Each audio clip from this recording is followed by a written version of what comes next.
আমরা এমন একজন মহামানবের মিলাদ এবং সিরাত সম্পর্কে আলোচনা করছি, যার আলোচনার শুরু আছে কিন্তু শেষ নেই। আলহামদুলিল্লাহ বলেন।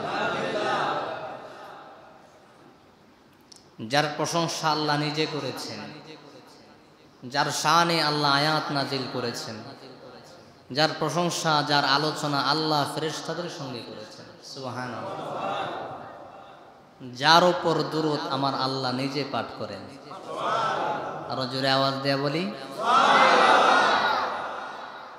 শরীয়তে ইসলামের মধ্যে ঈমান আনার পরে যত হুকুম আহকাম আছে, যত ইবাদত আছে, যত আমল আছে, আল্লাহ তাআলা আমাদের উপর হুকুম করেছেন আমল করার জন্য।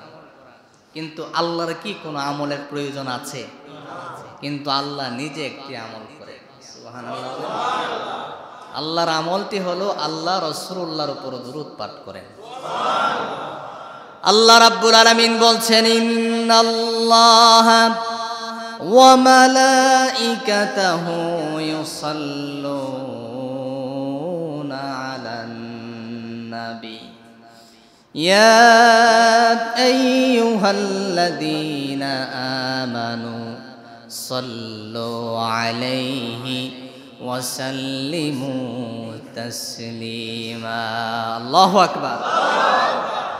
আল্লাহ রাব্বুল আলামিন যে আমলটি নিজে করেন সেটা হলো ইন্নাল্লাহ, নিশ্চয়ই আল্লাহ, ওয়া মালাইকাতাহু এবং তার ফেরেশতারা, ইউসাল্লুনা আলান নবী আমার রাসূলের উপর দুরূদ পাঠ করেন। আল্লাহ রাব্বুল আলামিন জানালেন, আমি আল্লাহ আমার রাসূলুল্লাহর উপর দুরূদ পাঠ করি, আমার ফেরেশতারাও দুরূদ পাঠ করে। যেহেতু আমি আল্লাহ নিজে আমল করি, আমার ফেরেশতারা আমল করে, সমস্ত মুমিন মুসলমানদেরকে আমি আল্লাহ হুকুম করলাম, আমি আল্লাহ ডাক দিয়া বললাম, ইয়া আইয়ুহাল্লাযীনা আমানু, ও দুনিয়ার ঈমানদারেরা, সাল্লু আলাইহি ওয়া সাল্লিমু তাসলিমা, তোমরাও আমার হাবিবের উপর দুরূদ পাঠ করবা। এত প্রশংসা করেছেন কে? আমরা আজকে তার সম্পর্কে আলোচনা করব।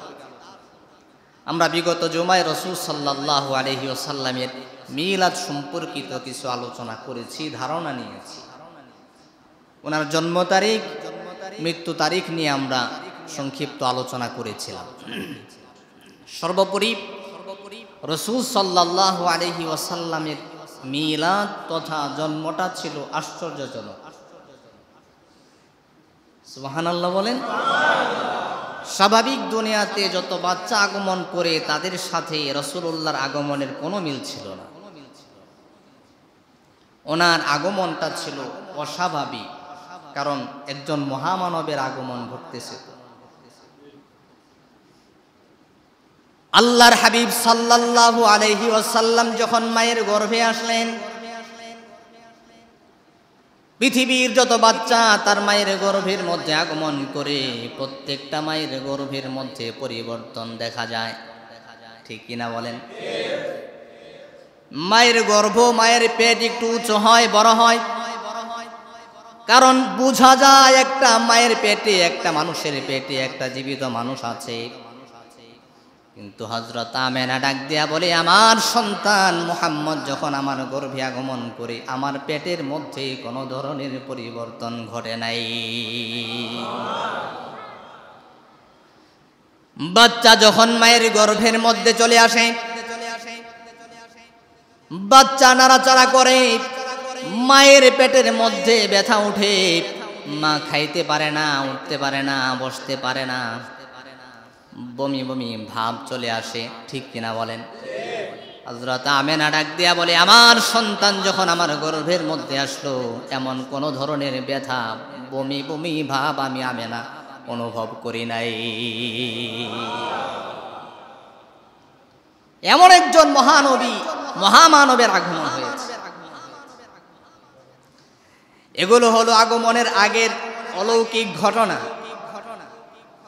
আমরা সকলেই জানি, আমি যে আয়াতে কারিমা তেলাওয়াত করেছি সকলের কান মুখস্থ আয়াত, সূরাতুদ দুহার মধ্যে আল্লাহ রাব্বুল আলামিন আলোচনা করলেন, আল্লাহ রাব্বুল আলামিন বলছেন আলাম ইয়াজিদকা ইয়াতীমান